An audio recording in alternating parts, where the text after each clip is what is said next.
touch anything. Everything you see in here is either haunted. Cases. My name is Ed Warren, here with my wife Lorraine. Anything can happen. Anything can happen.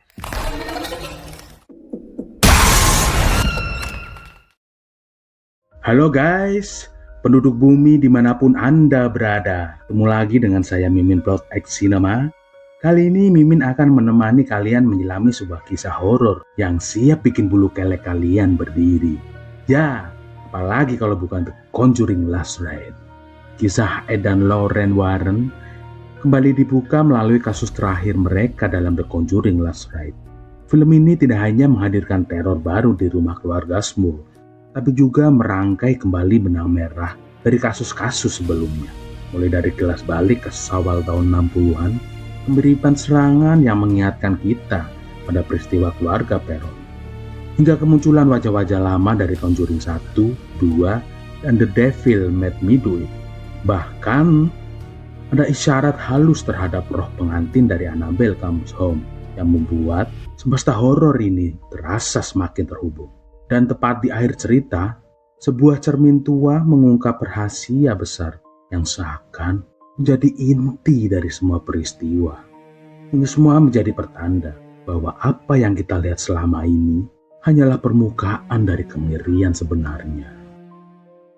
Oke, tanpa berlama-lama lagi, sing-singkan lengan baju dan kolor kalian dan siapkan mental, karena kita akan masuk di perjalanan terakhir Ed dan Lorraine yang paling mencekam. Let's go!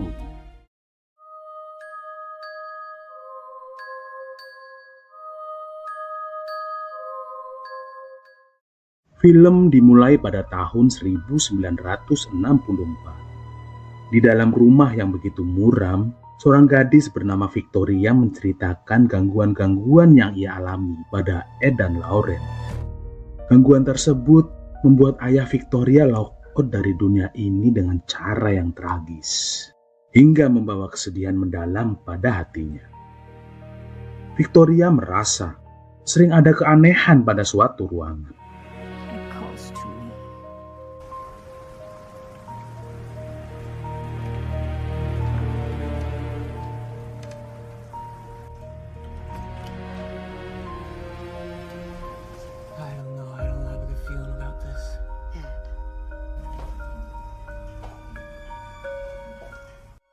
Lorraine pun memasuki ruangan tersebut.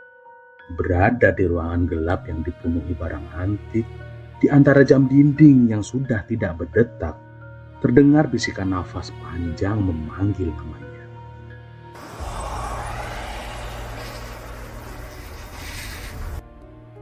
Mata Lorraine pun terfokus pada benda yang diselimuti kain putih.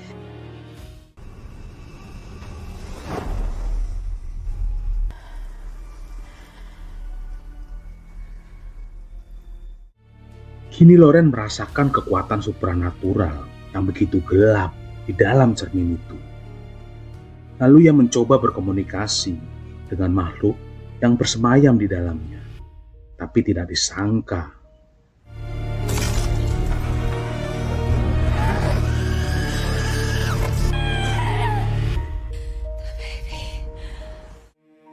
makhluk itu menyerang Lorraine. Dengan segera Ed membawa Lorraine ke rumah sakit. Hujan yang deras mengguyur di luar, diikuti suara petir yang menyambar.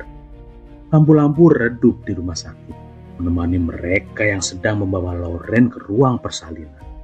Lorraine pun terbaring lemah di ranjang. Wajahnya pucat penuh keringat. Teriakan pilu dan suara petir memecah keheningan malam itu. Tiba-tiba, Lorraine merasakan sesuatu. Matanya menatap ke seisi ruangan. Dia merasakan kekuatan jahat dari cermin mengikutinya.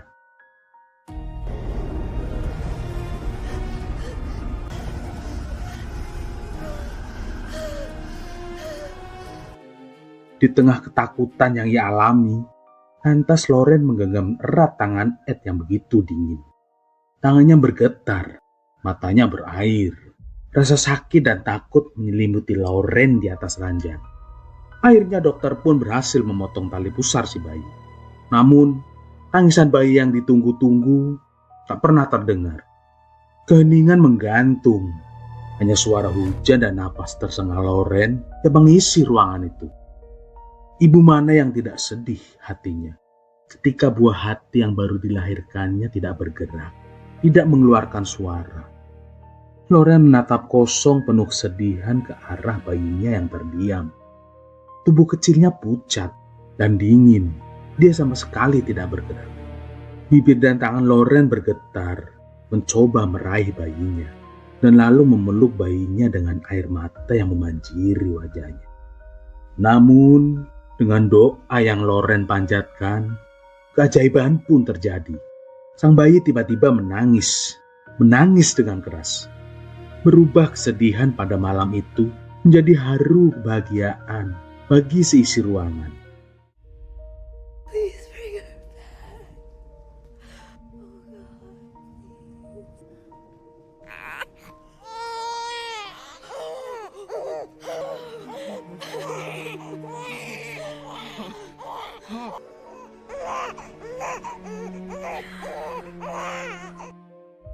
Anak itu bernama Judy. Ia bertumbuh menjadi gadis riang dan cantik di keluarga itu. Namun Judy mewarisi keahlian ibunya yang dapat melihat makhluk astral di sekitarnya. Judy kecil selalu merasa takut ketika melihat makhluk-makhluk tersebut. Dan untuk mengatasi ketakutan Judy, Loren pun membuatkan mantra-mantra psikologis untuk digunakan Judy saat melihat makhluk-makhluk itu. Judy.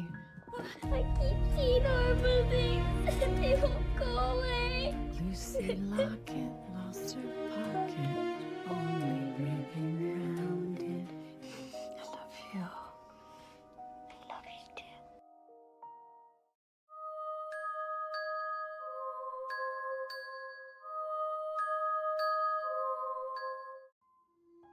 Dari kelas balik tahun 60-an, kemudian cerita bergeser ke era 80-an, tepatnya tahun 1986.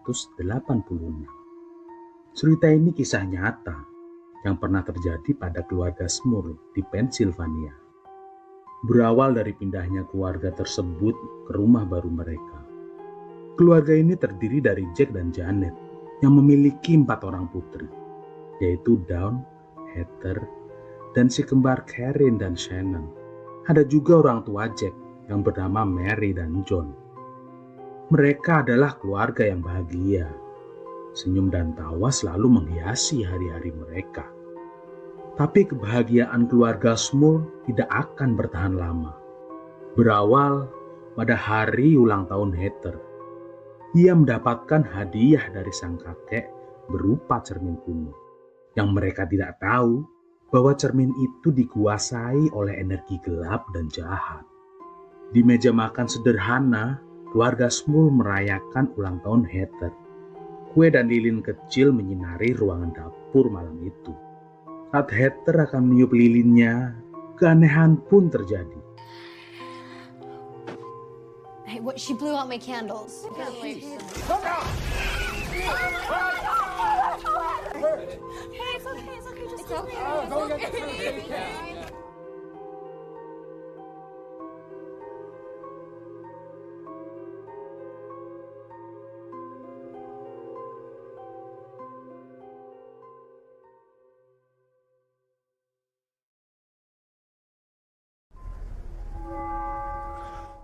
a demon. It then asks for permission to enter the doll as its vessel. Cerita berpindah pada Ed dan Lauren yang sedang memberikan materi tentang kekuatan astral yang ada di alam semesta ini. Namun, sepertinya anak muda pada saat itu tidak tertarik dengan pengetahuan tentang kekuatan astral yang nyata adanya. Our entire life's work. Dad, it wasn't that bad. Lalu mereka bertiga berlanjut untuk makan malam di sebuah restoran dengan musik klasik. Di tengah-tengah perbincangan hangat mereka, Loren merasakan gesekan energi dari makhluk astral di sekitarnya. Suara lirih Judy melafalkan mantra psikologis membuat Loren meraih tangannya. Itu sebagai bentuk perlindungan dari seorang ibu pada anaknya. Lalu kejadian mengerikan pun terjadi ketika Loren melihat sesuatu yang gelap meraih pundak Judy.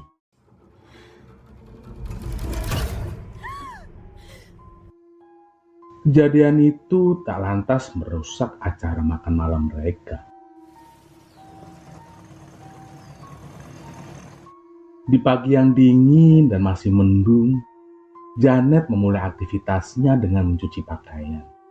Pada saat ia mempersiapkan pakaian yang akan dicuci, perhatiannya teralih pada cermin antik yang tampak ada retakan di sisi kanannya. What are you doing in here? Lalu ia pun turun ke basement. Saat berada di basement yang gelap dan lembab, Janet merasa ada bisikan yang menyebut namanya dari dalam kegelapan.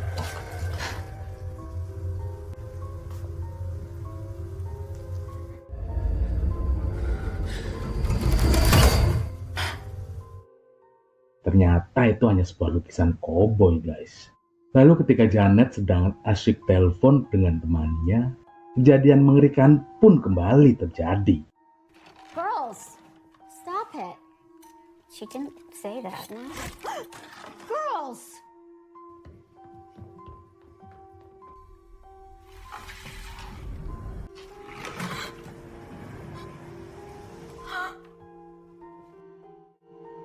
Tidak hanya itu, si kecil Shannon pun mengalami gangguan yang ekstrim saat mencari bonekanya. Where's Susie?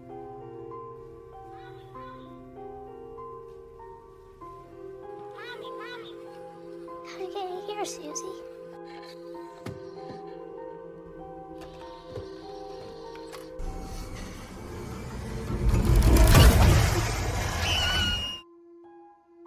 Sejak saat itu, gangguan-gangguan yang dialami keluarga Small semakin intens. Di balik tawa dan kebahagiaan mereka, tersimpan ketakutan mendalam pada roh jahat yang meneror mereka. Sampai pada suatu malam, Heather merasakan keanehan pada cermin kuno itu. Lalu dia memutuskan untuk membuangnya. Tentunya dengan dibantu oleh Dar. Mereka berdua mengangkat cermin tersebut untuk ditaruh di depan rumah bersama barang-barang lain. Keesokan harinya, petugas kebersihan dengan membawa truk mengangkut sampah beserta cermin kuno itu dan lalu menghancurkannya.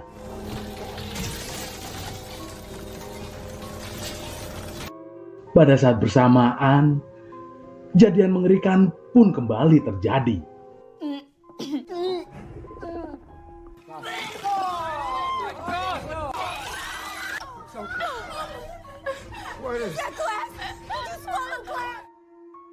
Sungguh di luar Nurul, guys.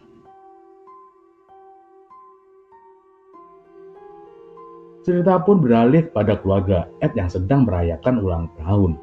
Di pagi yang cerah dan sinar matahari yang hangat, semua orang bergembira di rumah sederhana itu, termasuk Ed dan Lauren. Judy pun datang membawa kekasih barunya yang bernama Tommy. Tommy disambut baik oleh Ed dan Lauren, meskipun Ed belum menyetujui hubungan mereka. Lalu, Tommy mencoba berbaur dengan tamu-tamu lain. Dan di sela-sela pesta itu, Judy memasuki kamarnya, melihat barang-barang masa kecilnya. Lalu saat Judy sedang memegang suatu benda, ruangan pun tiba-tiba redup. Lucy Lockett lost her pocket. Only ribbon round it.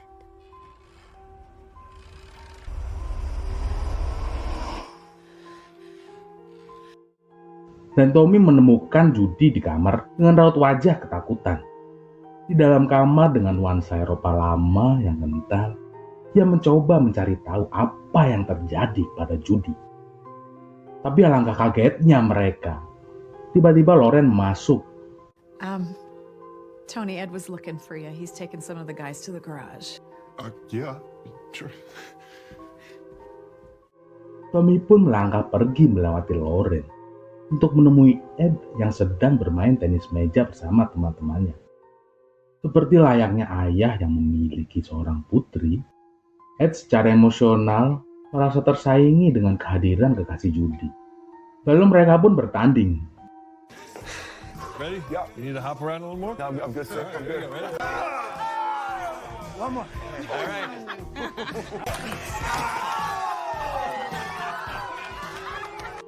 Setelah pertandingan itu, Tommy berbicara pada Ed dan Lauren yang mengungkapkan keinginannya untuk melamar Judy. Namun Ed dari awal belum merestui hubungan mereka. Tapi ketika melihat Judy sangat bahagia saat melihat cincin yang dibawa oleh Tommy, akhirnya Ed pun merestui hubungan mereka. What is that? Is that for me?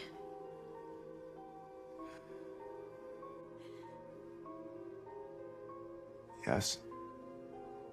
Terlihat Judy sangat excited menyambut lamaran dari kekasihnya. Selesai pesta, malam pun tiba. Pastor Gordon berjalan menuju mobilnya, ditemani Ed dan Lauren. Ia meminta bantuan terkait keluarga Smur yang sedang mengalami gangguan dari sosok tak kasat mata. Namun Ed dan Lauren menolaknya karena mereka telah memutuskan untuk berhenti. Dan juga sekarang Ed memiliki jantung yang lemah untuk kembali berkecimpung di dunia pergoiban. Lalu scene berpindah pada keluarga Smur. Di meja makan mereka membicarakan bantuan dari gereja yang tak kunjung datang. Dawn sempat bersitegang dengan Jack ayahnya. Ia menangis dan meninggalkan meja makan. Malam semakin larut. Jack mulai mengantuk. Ia memasuki kamarnya dan duduk di samping istrinya yang sudah tertidur. Ia merasa ada keanehan dan mencoba memakai kacamatanya lagi. Akan tetapi,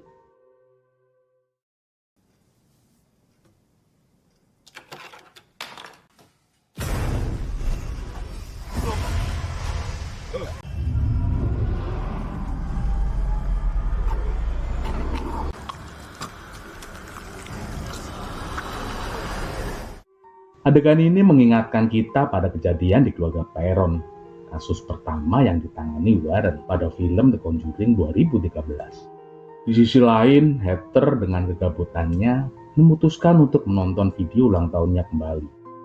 Dia melihat ada keanehan pada saat lilin ulang tahunnya tertiup oleh sesuatu. Hey, she put out my candle.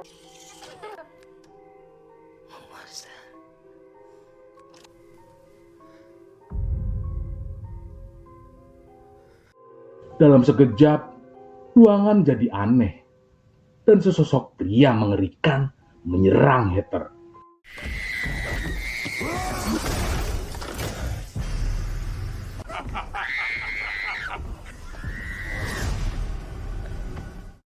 Di waktu yang sama, Janet pun terbangun, menyaksikan suaminya melayang dan mendengar teriakan Heather dari bawah. Ia pun berlari menuruni tangga.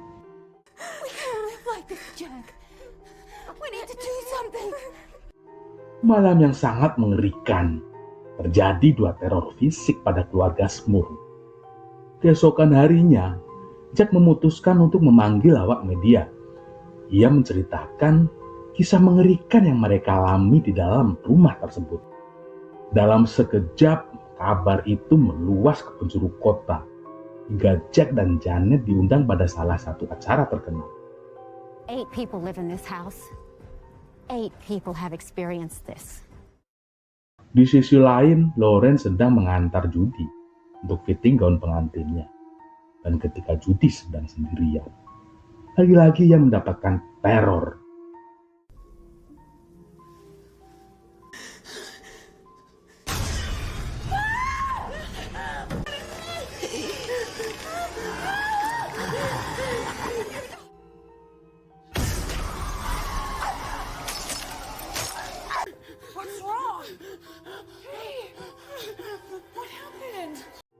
Setelah keluarga Smur diberitakan oleh awak media, Pastor Gordon pun mengunjungi keluarga Smur.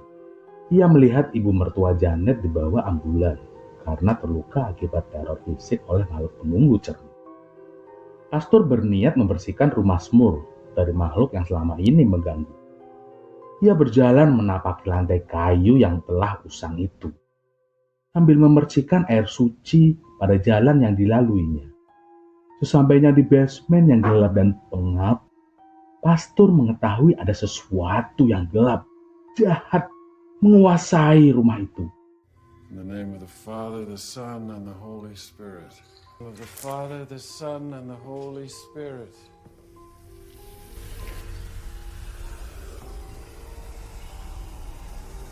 What happened down there? Something's here.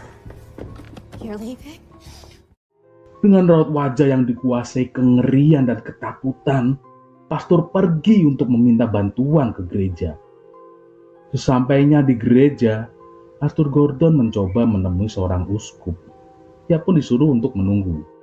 Waktu Pastor Gordon menunggu, dia merasakan ada darah yang mengalir di hidungnya. Are you alright? Yes, I'm sorry.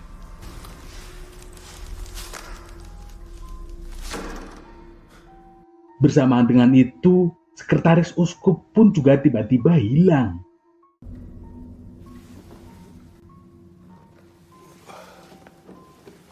Yang lebih aneh lagi,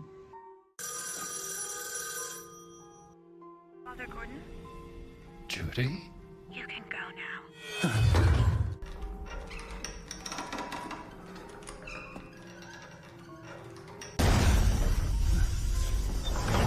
I am protected by God Almighty.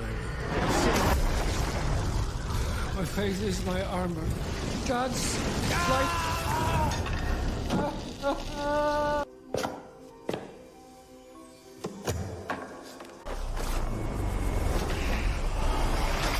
hari itu pun Pastor Gordon dinyatakan telah lock out dari dunia ini, guys.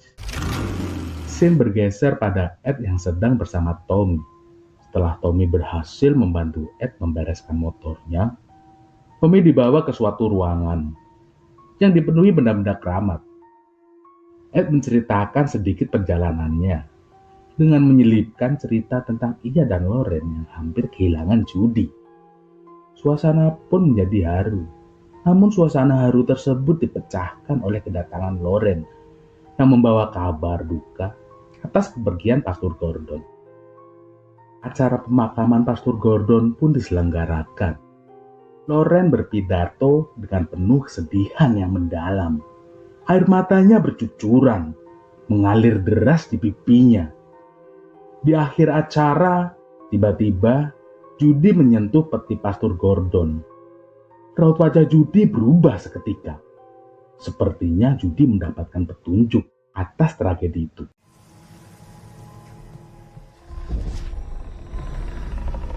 Sebelum masuk ke mobil, Judy sempat berbicara pada seorang pastor. Ia menanyakan tentang lokasi tragedi yang menimpa Pastor Gordon. Lalu Ed dan Lauren kembali ke rumahnya. Saat Lauren mencuci piring, ia menemukan kalung berfoto Judy. Dan ia mendapatkan visual yang sangat mengerikan.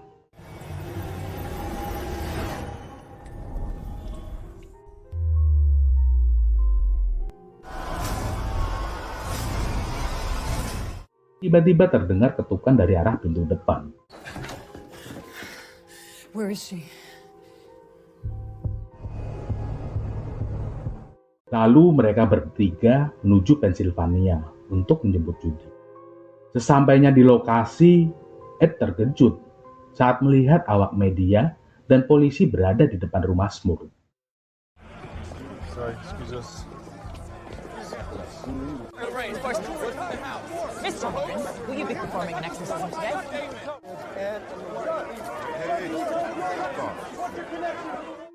Tuan Smur sangat antusias atas kedatangan Ed dan Lauren. Tuan Smur berharap banyak pada pasangan tersebut, tanpa mengetahui tujuan mereka adalah hanya untuk menjemput Judy anaknya. Saat di dalam rumah, Lauren menatap tajam seisi ruangan. Ia merasakan ada kekuatan gelap yang mengisi bagian dari rumah itu. Setelah bertemu Judy, dia langsung mengajaknya untuk meninggalkan rumah itu. Namun Judy menolak. Judy membujuk dua orang tuanya untuk menolong keluarga Smurf. Dan hingga pada akhirnya, Ed dan Lauren bersedia membantu dan mempersiapkan segala sesuatunya. Terlihat Lauren berdiri di bawah tangga, menatap kosong ke arah depan. Keheningannya dikagetkan oleh kelihatan foto Judy. Di sela-sela perbincangan mereka, terdengar suara desahan yang begitu berat dari atas.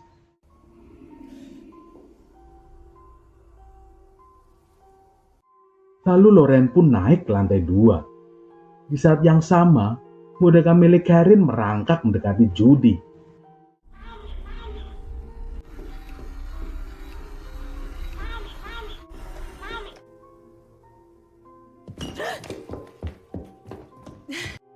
Detak langkah Lauren pada lantai kayu terdengar jelas. Ia berada di sebuah kamar dengan nuansa Eropa lawas. Pencahayaan yang redup dengan simbol salib yang tertempel di dinding. Lalu ia dikejutkan oleh sesuatu.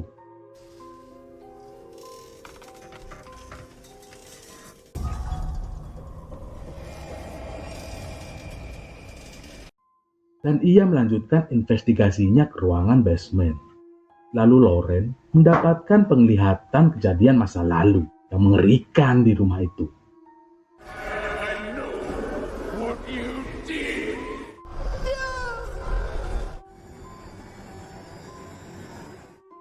Lauren pun menemui Ed.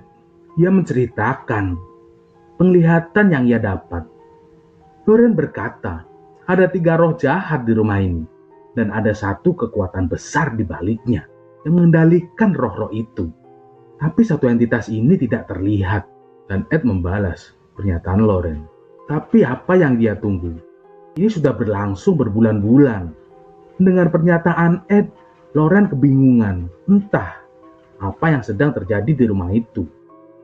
Di dalam rumah, langkah kaki Judy terdengar di lorong. Dia berjalan melewati tangga. Tiba-tiba terdengar samar suara Lauren memanggilnya dari arah loteng. Judy pun menaiki tangga. Di depan salib yang tertempel di tembok, Judy berdiri menatap ke arah tangga loteng yang sudah siap ia naiki. Sesekali ia memanggil nama ibunya, dan lalu berlahan menaiki tangga loteng yang terlihat rapuh. Ketika Judy telah ada di dalam loteng yang gelap itu, ia menemukan senter dan mulai mengeksplorasi isi loteng tersebut. Sampai pada akhirnya, Judy menemukan cermin yang menjadi akar dari kengerian yang terjadi selama ini.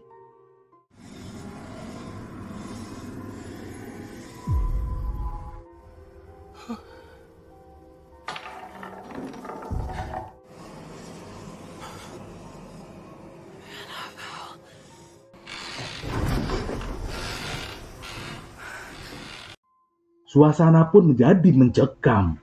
Benda-benda bergerak. Lalu Judy pun turun ke bawah. Tidak sampai di situ. Saat Judy berlari meninggalkan loteng,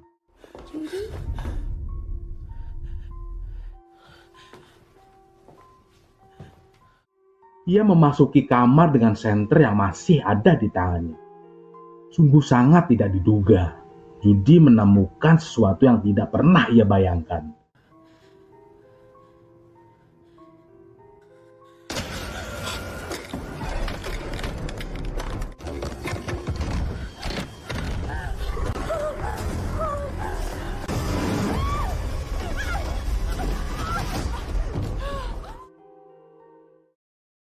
Ed dan Lauren pun berlari untuk menolong Judy.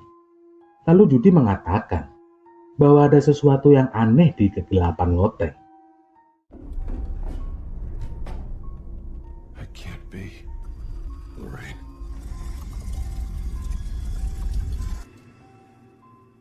And something's changed. Mereka pun turun dan duduk di sofa tengah dengan keluarga Smurf. Lantas Ed dan Lauren bercerita tentang kisah masa lalunya waktu pertama kali bertemu cermin tersebut. Kasus pada seorang wanita yang kehilangan ayahnya di toko antik milik mereka. Hingga kelahiran Judy yang diwarnai drama kematian. Kala itu mereka masih sangat muda. Mereka pun ketakutan waktu itu. Dan memutuskan untuk meninggalkan dunia perdukunan. Ed menutup ceritanya itu dengan meyakinkan keluarga Smurf bahwa Ed dan Lauren tidak akan meninggalkannya sebelum iblis cermin itu pergi. Ed berencana membawa pulang cermin itu agar ditaruh bersama barang-barang klinik lain di dalam rumahnya. Ia bersama Tommy bekerja sama dengan dibantu oleh Jack untuk membawa cermin terkutuk itu ke dalam mobilnya. Seketika suara petir bergemuruh, pertanda hujan akan segera mengguyur malam yang mencekam itu. Proses pemindahan pun dimulai. Tommy bertugas mempersiapkan kendaraan. Jack dan Ed yang membawa cermin itu. Mereka perlahan membawa cermin yang ditutup kain. Langkah demi langkah mereka lewati. Sesekali Jack terpeleset karena cermin itu semakin berat dan sabuk yang digunakan untuk mengikat cermin pun lepas satu persatu. Itu mengakibatkan kain penutup cermin pun ikut lepas. Situasi semakin mencekam. Jack jatuh bersama cermin yang menimpanya.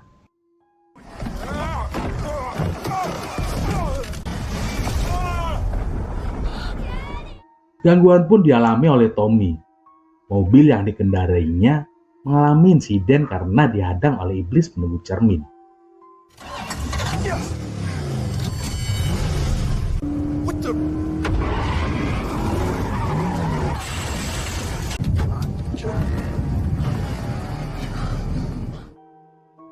Hujan pun turun. Lampu-lampu tiba-tiba padam seketika, membuat malam itu semakin mencekam. Terdengar suara mainan yang berbunyi di sebuah ruangan yang Lauren tempati. Di tengah kegelapan, Lauren berjalan menuju Judy. Sangat tidak diduga, Judy telah dirasuki sosok iblis yang sedang mereka hadapi.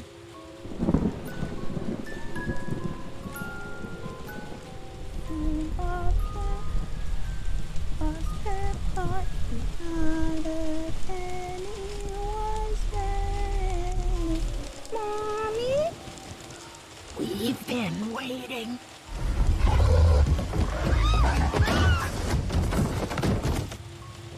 Di sisi lain, Ed dan Jack masih berusaha memindahkan cermin terkutuk itu. Mereka berdua belum menyadari jika Judy telah dirasuki oleh kekuatan gelap dari cermin tersebut.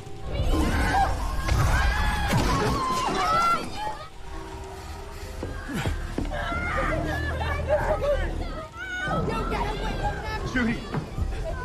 Look into my eyes. Lucy. Judy, listen to my voice.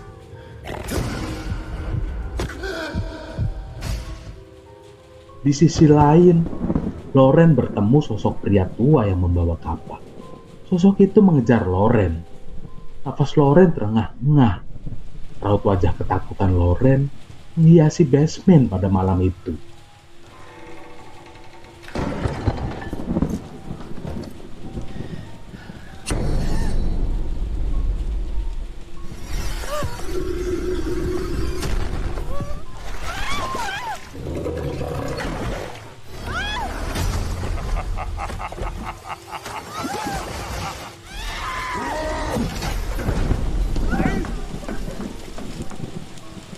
Tidak lama kemudian, Tommy pun datang untuk menyelamatkan Lauren.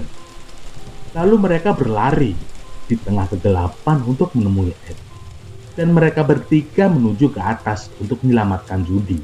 Sangat mengejutkan sekali. Ternyata Judy sudah bergelayutan dengan sebuah tali di lehernya.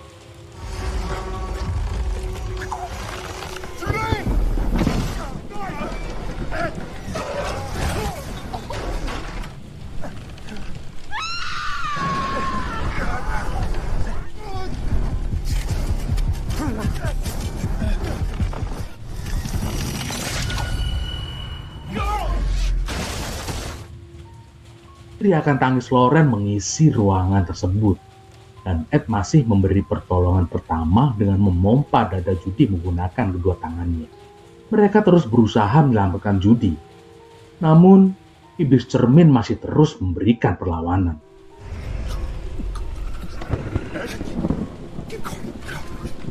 Melihat Ed yang seperti itu, lantas Tommy menggantikan untuk memompa dada Judy.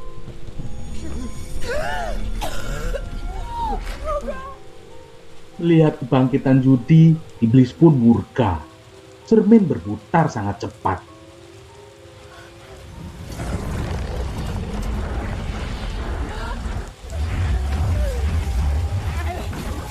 The Holy Spirit. In nomine Patris. Every satanic power, every leaf.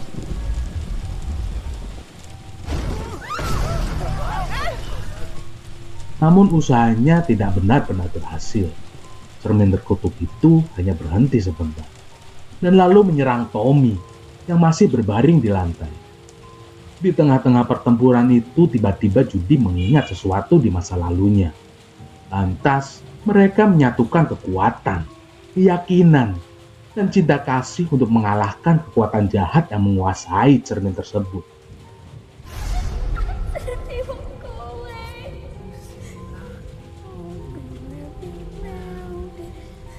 Shut it out.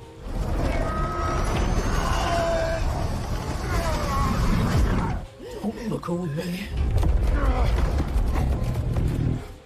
Don't run.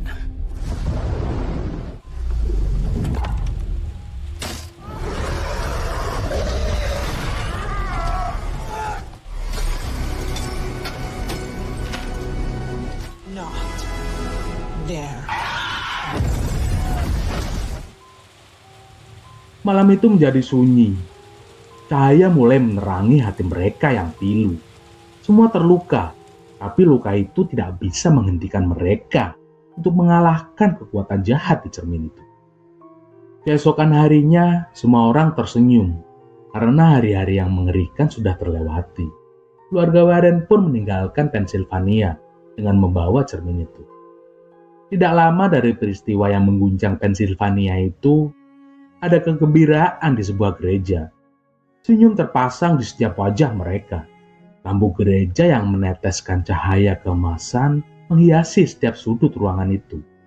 Pada hari itu, Tommy dan Judy menikah.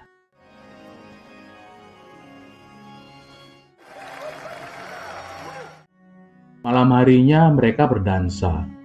Begitu juga dengan Ed dan Lauren. Lauren bercerita kepada Ed tentang penglihatannya yang dia dapatkan di malam sebelumnya. I dreamed that we became grandparents. We finally got around to writing our book. It shared the story of our family.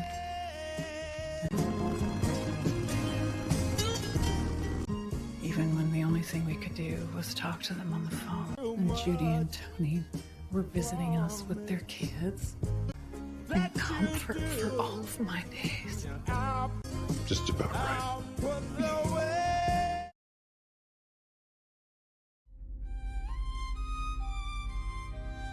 Itulah kisah perjalanan terakhir Ed dan Lauren Warren. Sebuah penutup yang hanya bukan menyajikan teror, tapi juga menghadirkan benang merah dari semua kasus yang pernah mereka hadapi. Dari keluarga Perron, Hodgson, hingga Smoot. Semuanya seakan terhubung dalam satu lingkaran kengerian yang berpusat pada cermin tua penuh misteri.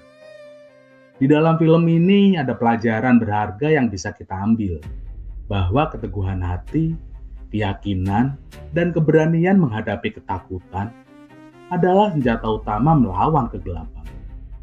Ed dan Lauren menunjukkan bahwa rasa saling percaya, cinta, dan komitmen bisa menjadi cahaya, bahkan di tengah teror paling mencekam.